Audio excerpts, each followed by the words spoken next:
Hello मेरे प्यारे साथियों, good morning to all of you. साथियों, आप सभी का आपके अपने चैनल एके एक्सप्लोरर में स्वागत है। साथियों, जैसा कि हम लगातार आरपीएससी की सिलेबस के अकॉर्डिंग क्लास चल रही थी, यूनिट फर्स्ट हमारा कंप्लीट हो चुका है।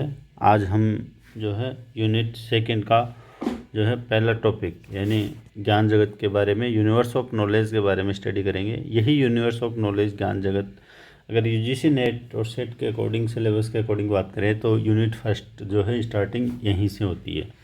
तो दोनों ही एग्ज़ाम यानी किसी भी जो है लाइब्रेरी साइंस का कोई सा भी एग्ज़ाम हो ऑल ओवर इंडिया में, उसके सिलेबस का सबसे इम्पोर्टेंट जो टॉपिक है वह है ज्ञान जगत यानी यूनिवर्स ऑफ नॉलेज। इसी के अंदर classification, cataloguing, subject heading, indexing वगैरह सब कुछ इसी के अंदर इंक्लूड है। तो साथियों, आज इस महत्वपूर्ण टॉपिक को हम पढ़ेंगे। साथियों, इसके अलावा आपको बता देता हूँ, हमारे जो एक टेलीग्राम चैनल है ना, इस चैनल पे आपको इस लिंक पे क्लिक करेंगे तो आपको जो है डेली इसमें क्यूज़ होती हैं और डेली सुबह, दोपहर में और शाम को 2 क्यूज़ होती है। तो आप वहाँ से डेली जो है क्यूज़ दे सकते हैं। तो आपको अपने जो भी पढ़ रहे हैं उसका एक अच्छा जो है पता चल जाएगा कि हमारी तैयारी किस लेवल पे चल रही है। और क्यूज़ पे देने से क्या, कई बार जो छोटी छोटी गलतियां हम अक्सर एग्ज़ाम में क्वेश्चन हल करते टाइम कर देते हैं, तो वो सारी भी हमें क्यूज़ से जो है पता चल जाती है। साथ ही हमारा व्हाट्सएप ग्रुप है, अगर कुछ भी इंक्वायरी हो तो आप व्हाट्सएप पे जो है कमेंट कर सकते हैं, मुझे मैसेज कर सकते हैं डायरेक्ट। और इंस्टाग्राम चैनल है, इसको फॉलो कर सकते हैं। ये फेसबुक और ये जो है फेसबुक का ग्रुप बना हुआ है लाइब्रेरी साइंस का, उसका लिंक है। तो ये सारी लिंक आपके लिए हैं कि कुछ भी इंक्वायरी हो, कुछ भी आप जो है हमें लिख के भेज सकते हैं ताकि हम आपकी जो भी समस्या है उसका समाधान कर सकें।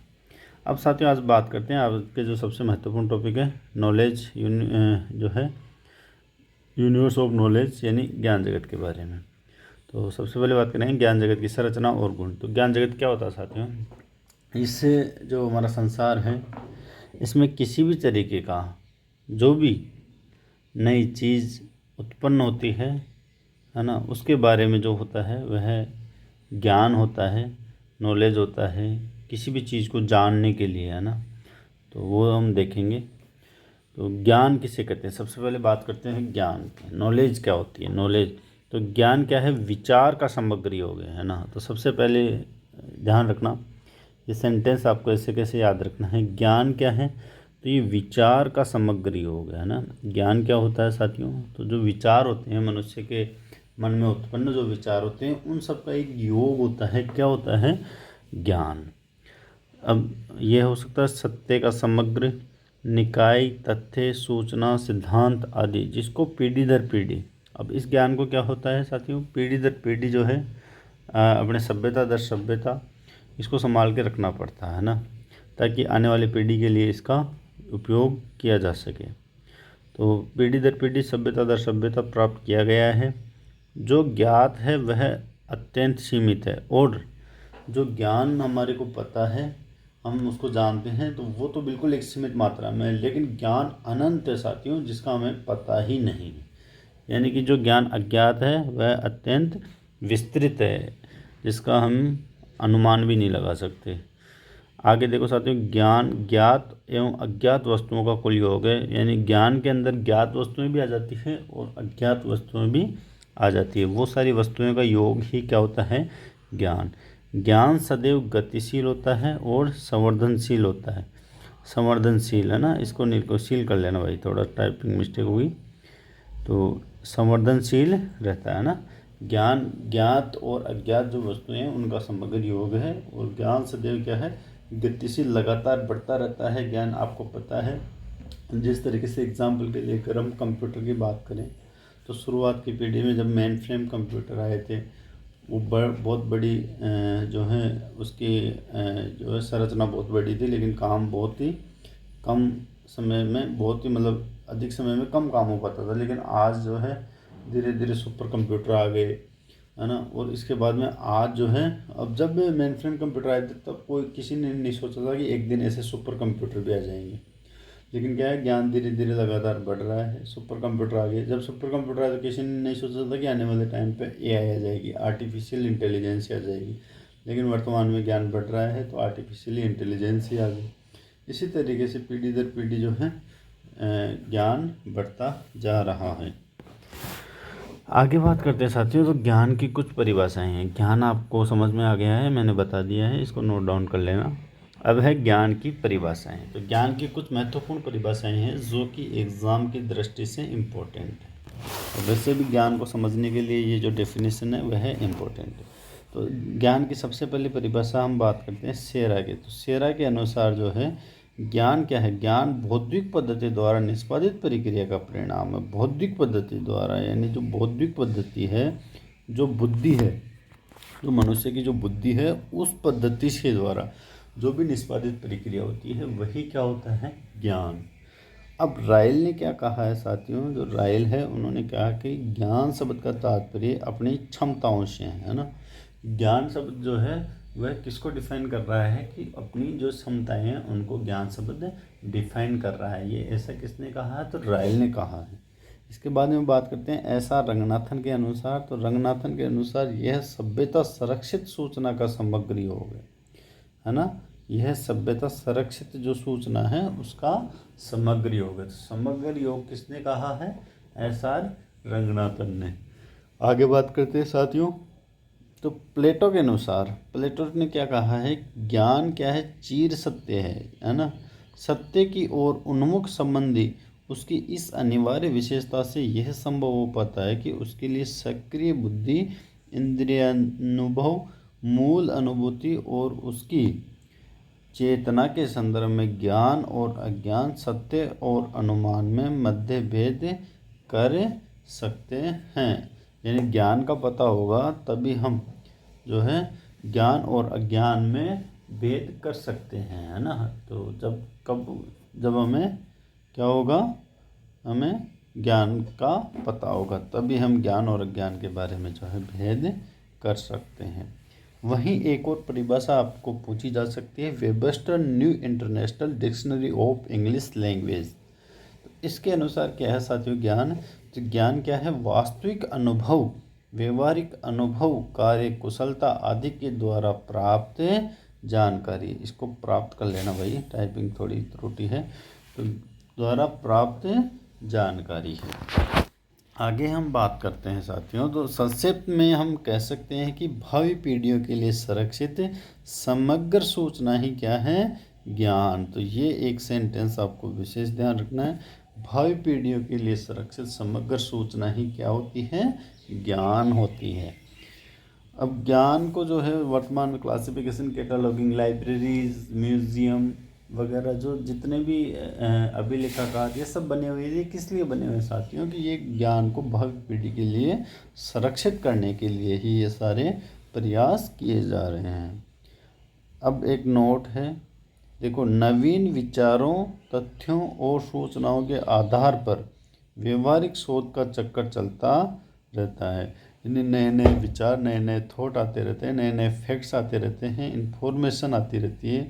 उन्हीं के आधार पर क्या होता है? जो व्यवहारिक शोध होता है, जिसको हम कहते हैं अप्लाइड रिसर्च, इसका चक्कर लगातार चलता रहता है। नए नए जो है व्यवहारिक शोध होते रहते हैं। नवीन विषय क्षेत्रों का उदय होता है और जो ज्ञान का सृजन करते हैं। यानी अप्लाइड रिसर्च, व्यवहारिक जो शोध है वह लगातार चलता रहता है और इसी से क्या होता है? नए विशेष क्षेत्रों का उदय होता है। आगे बात करते हैं साथियों, ज्ञान जगत के 3 भागों में बांटा गया है। अब ये वेरी इंपॉर्टेंट है। ज्ञान जो यूनिवर्स ऑफ नॉलेज है उसको 3 भागों में बांटा गया है। किसको? ज्ञान जगत को। तो ज्ञान जगत के 3 भाग कौन कौन से हैं? सबसे पहला प्राकृतिक विज्ञान, जिसको हम नेचुरल साइंस भी कहते हैं। फिर दूसरा है ह्यूमैनिटी, है ना, मानविकी। तीसरा है सोशल साइंस, सामाजिक विज्ञान। तो ये वेरी वेरी इंपॉर्टेंट है। ज्ञान जगत को कितने भागों में बांटा गया है? 3 भागों में। वह कौन कौन से हैं? प्राकृतिक विज्ञान, मानविकी और सामाजिक विज्ञान। इसको आपको ध्यान रखना है, एग्जाम में डायरेक्ट पूछा जा सकता है कि ज्ञान जो जगत है उसको कितने भागों में बांटा गया है। 3 भाग कौन कौन से हैं? प्राकृतिक विज्ञान, मानविकी और सामाजिक विज्ञान। अब आगे हम बात करते हैं साथियों, तो ज्ञान जगत के बारे में। अभी हमने देखा ज्ञान के बारे में, सबसे पहले ज्ञान की डेफिनेशन देखी थी। अब हम देखेंगे ज्ञान जगत। ज्ञान जगत क्या होता है साथियों? ज्ञान जगत होता है भूतकाल, वर्तमान और भविष्य काल के समस्त ज्ञात व अज्ञात ज्ञान का समग्र रूप ज्ञान जगत कहलाता है। और ज्ञान कहाँ मिलता है? प्रलेखों में मिलता है। तो ये डेफिनेशन वेरी वेरी इंपॉर्टेंट है। ज्ञान जगत किसको कहते हैं? यानी भूतकाल, वर्तमान काल और भविष्य के समस्त ज्ञात और अज्ञात ज्ञान का समग्र रूप ही क्या होता है? ज्ञान जगत। आगे बात करते हैं साथियों, ज्ञान जगत को छोटे छोटे टुकड़ों में विभाजित किया गया है, जिन्हें क्या कहते हैं? विषय। तो विषय की डेफिनेशन भी आपको यहाँ से मिलती है। आपने कई बार जो है सब्जेक्ट पढ़ा होता है, सब्जेक्ट होता है, लेकिन सब्जेक्ट क्या होता है साथियों? तो ये क्या होता है? ज्ञान जगत को छोटे छोटे टुकड़ों में जब हम विभाजित कर देते हैं तो वह क्या होता है? विषय होता है ना। विषय अर्थात विचारों का संगठित व सुव्यवस्थित समय। भाई विषय का अर्थ क्या होता है साथियों? विषय का अर्थ होता है विचारों का जो है संगठित व सुव्यवस्थित समूह ही क्या होता है? विषय। अब आगे ध्यान रखना साथियों, भौतिक आवश्यकताओं की पूर्ति हेतु निरंतर फंडामेंटल रिसर्च। तो ये वेरी वेरी इंपॉर्टेंट लाइन है कि भौतिक आवश्यकताओं की पूर्ति हेतु जो निरंतर शोध किए जा रहे हैं वो होते हैं फंडामेंटल रिसर्च, है ना। भौतिक आवश्यकताएं, सेंटेंस को नोट करना, शब्दों को ऊपर ध्यान देना साथियों ना। फिजिकल जो नीड है उनकी आवश्यकताओं के लिए लगातार जो शोध होते हैं वो होते हैं मूलभूत शोध, जिसको हम कहते हैं फंडामेंटल रिसर्च, है ना। भौतिक आवश्यकताओं के लिए फंडामेंटल रिसर्च, और उन्हीं भौतिक आवश्यकताओं के लिए एक व्यवहारिक शोध होता है जिसकी हमने जस्ट पहले बात की है, तो वो होता है अप्लाइड रिसर्च, है ना। जैसे फंडामेंटल रिसर्च, तो जैसे मान लो सबसे पहले हमारे को जब पुराने समय के अंदर चिमनियाँ वगैरह से हम जो है जला के लाइट उत्पन्न करते थे, उजाला करते थे, लेकिन विद्युत की खोज जो हुई थी सबसे पहले, वह विद्युत की खोज क्या थी? तो फंडामेंटल रिसर्च थी साथियों ना। जैसे बिजली की खोज हुई थी तो वो फंडामेंटल रिसर्च थी।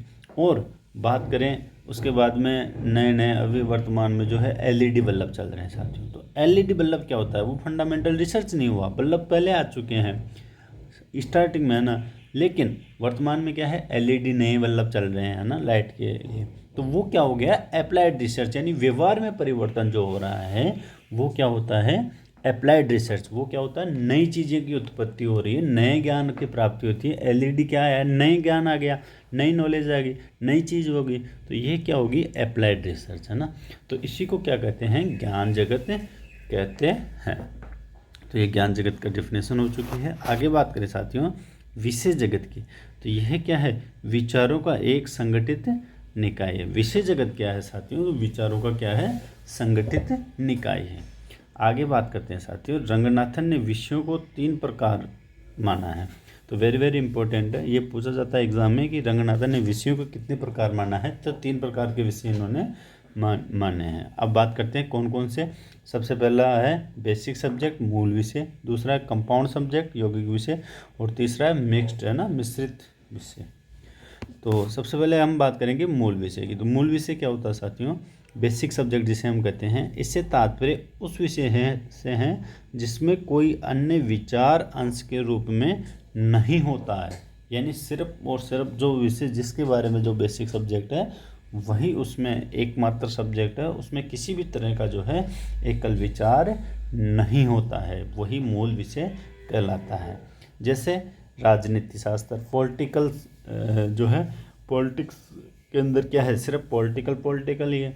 और वैसे सोशियोलॉजी में क्या होता है? सिर्फ समाजशास्त्र के बारे में बात होती है। इकोनॉमिक्स में सिर्फ अर्थशास्त्र होता है। एवं हिस्ट्री के अंदर सिर्फ हिस्ट्री के बारे में होता है ना। तो इसमें किसी भी तरह का अगर आइसोलेट नहीं है तो वह मूल विषय हो जाएगा। अब आइसोलेट क्या होता है साथियों? तो आइसोलेट जैसे मान लो कि इतिहास है ना।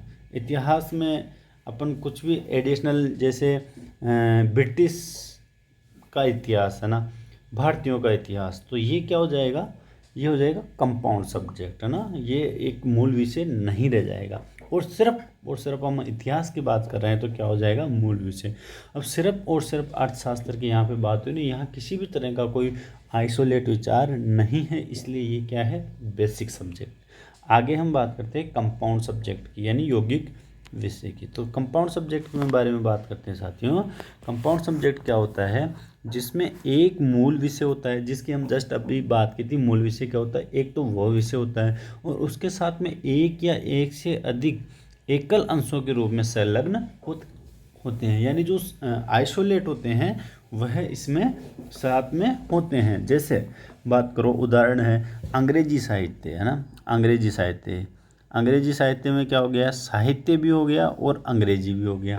तो ये अंग्रेजी क्या है, ये है एक आइसोलेट, और साहित्य क्या है, ये है मूल विषय, है ना। तो मूल विषय के साथ क्या है, एक आइसोलेट भी जुड़ रहा है। तो ये कौन सा सब्जेक्ट हो जाएगा साथियों, कंपाउंड सब्जेक्ट हो जाएगा। वहीं हम बात करें बाल साहित्य की, बाल चिकित्सा की, तो चिकित्सा प्लस बाल, ये दोनों मिलके क्या हो जाता है, यहाँ पे क्या है, ये दोनों क्या होता है, कंपाउंड सब्जेक्ट। वहीं स्त्री शिक्षा, तो शिक्षा प्लस स्त्री, ये दोनों क्या हो गया, कंपाउंड सब्जेक्ट। वहीं हम बात करें कि लाइब्रेरी में जो है ज्ञान जगत बनाम विषय सूचीकरण, यानी कैटलॉगिंग इन लाइब्रेरीज, है ना। तो ये सारे क्या हो गए साथियों, पुस्तकालय तो एक जो है मूल विषय, लेकिन इसमें ज्ञान जगत, सब्जेक्ट कैटलॉगिंग, ये सारे क्या हो जाते हैं, एक कंपाउंड हो जाते हैं ना।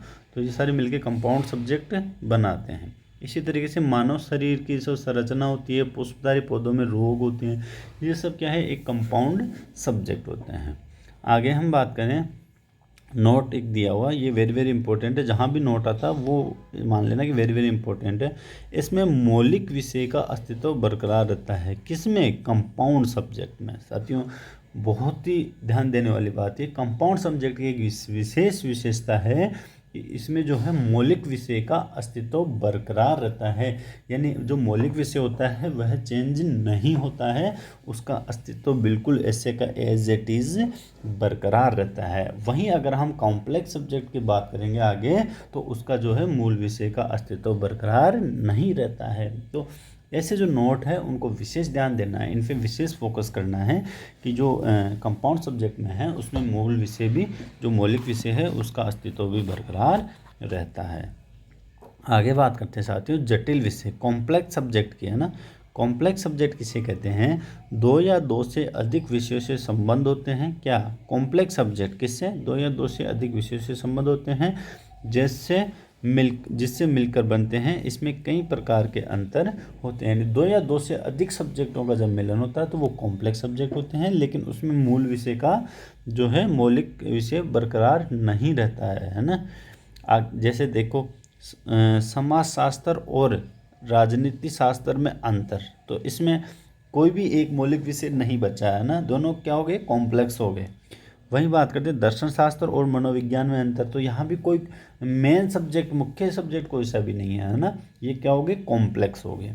भौतिकी पर गणित का प्रभाव, कार्सिनोमा की होम्योपैथिक परिचर्या का कार्सिनोमा की आयुर्वेदिक परिचर्या से तुलना, है ना। तो ये सारे क्या हो गए, ये सारे हो गए कॉम्प्लेक्स सब्जेक्ट। अब एक नोट दिया हुआ है, इसमें दोनों मौलिक विषयों की प्रकृति नष्ट हो जाती है और नवीन विषय का निर्माण होता है। तो साथियों आपको एग्जाम में ऐसे क्वेश्चन पूछा जा सकता है कि दो मौलिक विषयों की प्रकृति, दो मौलिक विषयों का एक होना और उनकी प्रकृति नष्ट हो जाती है और एक नए विषय का वो निर्माण करते हैं, तो वो कौन सा सब्जेक्ट होता है, तो वो होता है, कौन सा सब्जेक्ट होगा साथियों, है ना, कौन सा, मिश्रित विषय, है ना, जिसको हम कहते हैं मिक्स्ड सब्जेक्ट।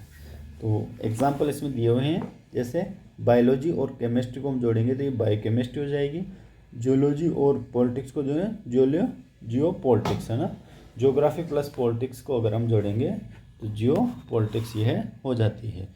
तो साथियों इस तरीके से, तो साथियों आगे हम बात करते हैं,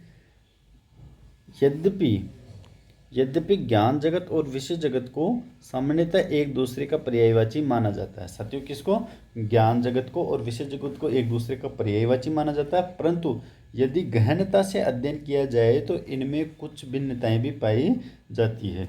ज्ञान जगत क्या होता है, अनंत होता है और उसे समझने का कोई अंत नहीं है। ये वेरी वेरी इंपॉर्टेंट है, ज्ञान जगत क्या होता है, अनंत होता है और उसे समझने का कोई अंत नहीं है, यानी जितना आप पढ़ते रहोगे उतना ही आपके दिमाग में नॉलेज आती रहेगी। इसके विपरीत विषय जगत को समझा जा सकता है, विषयों को समझा जा सकता है। विषय एक डिफाइंड है, जैसे हम अभी लाइब्रेरी साइंस के जो है अध्ययन कर रहे हैं, तो लाइब्रेरी साइंस एक सीमित मात्रा में लाइब्रेरी साइंस है। फिर हम क्या करेंगे, नए नए नॉलेज की खोज में जो है रिसर्च वगैरह करेंगे इसी सब्जेक्ट के अंदर, है ना, सब्जेक्ट के अंदर, है ना। सब्जेक्ट तो निश्चित है, लेकिन हम क्या करेंगे, उसी के अंदर नए नए ज्ञान की खोज की उत्पत्ति के लिए हम क्या करेंगे, उसमें रिसर्च करेंगे। किसके लिए? ज्ञान की खोज के लिए, है ना, न कि विषय। विषय तो अपन ने पढ़ लिया, लाइब्रेरी साइंस क्या है, कितना बड़ा लाइब्रेरी साइंस, उसको हम पढ़ सकते हैं, एक लिमिटेड है। लेकिन हम क्या करेंगे, नए ज्ञान की उत्पत्ति के लिए क्या करेंगे, रिसर्च करेंगे, यानी पीएचडी वगैरह करेंगे, है ना। तो वो क्या होता है, ज्ञान हो जाएगा पीएचडी करेंगे तो। और अभी हम जो पढ़ रहे हैं सब्जेक्ट, वो क्या हो गया, विषय जगत। तो विषय जगत को हम पढ़ लेंगे, हाँ पर्टिकुलर इतना हमारा यूनिट्स है, हम इसको पढ़ लिए तो हमारे को विषय की नॉलेज हो जाएगी। लेकिन ज्ञान जगत क्या है, अनिश्चित है, अनंत है। उसको जो है जितना ज़्यादा पढ़ोगे उतना ही ज्ञान, नए नए ज्ञान की उत्पत्ति होती रहेगी, नई नई समझ डेवलप होती रहेगी। आगे बात करते हैं साथियों। और आवश्यकता पड़ने पर कोई भी जिज्ञासु स्वयं एक नवीन विषय का निर्माण शोध के द्वारा कर सकता है। नए ज्ञान की उत्पत्ति किससे होती है साथियों, तो शोध से, है ना। तो ये वेरी वेरी इंपॉर्टेंट है, नए ज्ञान की उत्पत्ति कहाँ से हो रही है, शोध से, है ना। तो ये ध्यान में रखना है।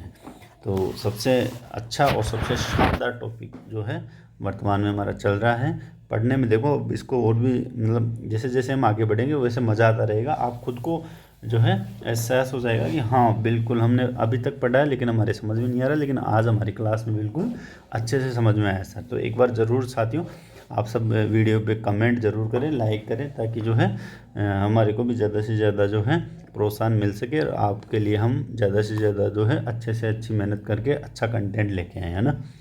तो अब साथियों बात करते हैं इसी की, है ना, ज्ञान जगत और विषय जगत में अंतर। तो यहाँ पे एक हेडिंग डाल लेना जो है ज्ञान जगत प्लस विषय जगत में अंतर, है ना, विषय जगत में अंतर। तो अब इसका थोड़ा सा हम अंतर देखेंगे, क्योंकि यहाँ से क्या है हमारे को इनमें दोनों में डिफरेंस मालूम होना बहुत आवश्यक है। तो सबसे पहले बात करते हैं हम क्षेत्र के आधार पे, एरिया के आधार पे। तो एरिया के बारे में अभी जस्ट मैंने बताया था। ज्ञान जगत क्या होता है, अनलिमिटेड, असीमित। वहीं विषय जगत क्या होता है, सीमित मात्रा में, जिसको हम आराम से पढ़ सकते हैं। वहीं अगर इसके स्ट्रक्चर, इसकी संरचना की बात करते हैं साथियों, तो ये जो ज्ञान जगत होता है ये अनुभव के आधार पे मिलता है ना। किसके आधार पे, ज्ञान जगत किसके आधार पे, हम अनुभव से जो है ज्ञान जगत सीखते हैं।